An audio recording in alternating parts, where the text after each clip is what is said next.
Magandang araw po muli sa inyong lahat. Kumusta po kayo? Sana po kayo ay nasa mabuti at masayang kalagayan. Amen? Pinagdarasal po natin hindi lang mabuting kalagayan, kundi isang masayang kalagayan. Amen? Meron pong isang kwento tungkol po sa isang pari. Minsan daw po nilapitan siya ng isang babae. Sabi nitong ali sa pari, "Father, bakit parang ako yata yung pinariringgan mo sa mga homily mo?" Tanong po ng pari, ano pong homily? Ano pong sermon?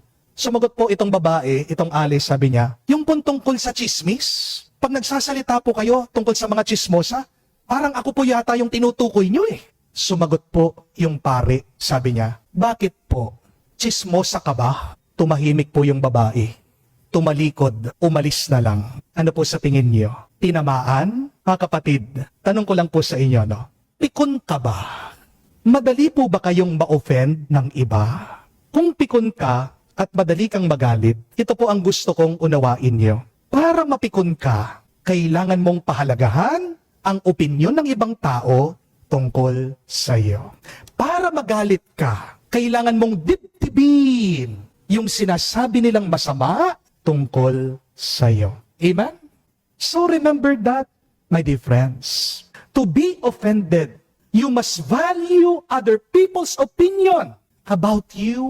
To be offended, you must put into your heart the evil, the bad things that other people are saying about you. Amen? Ibig sabihin, hindi ka mapipikon kung hindi mahalaga ang kanilang opinion tungkol sa'yo. Amen? Hindi ka agad magagalit kung hindi mo didibdibin yung masama na sinasabi nila sa'yo. Kapag narinig mo, ilabas mo. Kung alam mo sinisiraan ka ng ibang tao, may masama silang balak sa'yo, gayahin natin ang ginawa ng ating Panginoon. Dumaan lang siya sa kalagitnaan nila at iniwan sila. Kasi totoo po yung kasabihan, ang pikon ay talo. Amen? Kaya nga, mag-ingat po kayo, mga kapatid, dahil ginagamit ng demonyo ang pagkapikon mo para ilayo ka sa kagustuhan ng Diyos. Understand this. Learn this. Offense is the trap of the evil one. Offense is what the devil is using to derail you, to keep you from doing God's will.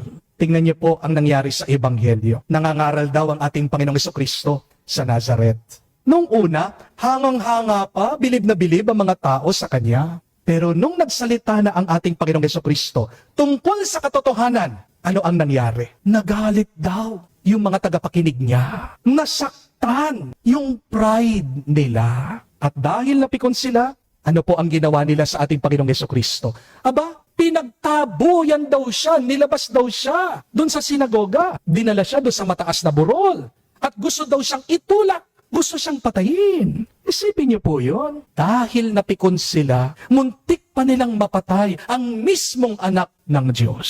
Mga kapatid, tandaan niyo po ito.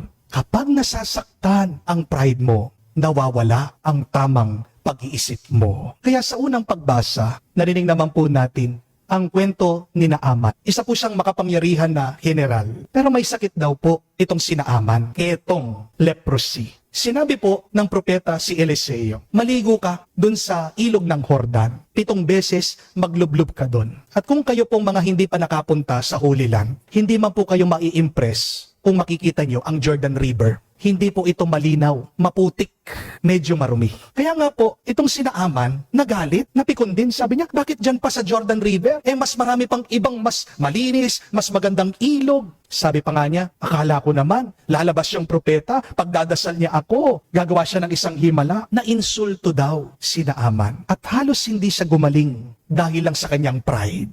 Buti na lang, may nakapagsalita sa kanya. Buti na lang, may nakumbinsi sa kanya. At sinabi sa kanya, kung mahirap ang ipapagawa sa'yo, papayag ka, gagawin mo. Simple lang naman yung inuutos sa'yo, bakit hindi mo gawin? At doon po nagpakumbaba itong si Naaman. Nung sumunod siya, anong nangyari? Nagkaroon ng himala, gumaling siya sa kanyang sakit. Luminis ang kanyang balat, naging balat daw siya ng isang sanggol. Mga kapatid, ito po ang problema. Baka minsan, hindi ka pinapagaling ng Diyos. Hindi dahil ayaw niya, pero kung hindi, dahil pikon ka. Baka hindi ka tinutulungan ng Diyos. Kasi baka may galit ka sa iyong puso. Amen? Anong isang hadlang bakit hindi tayo nakakatanggap ng bendisyon sa Diyos? Ang ating kataasan ng loob, ang ating pride.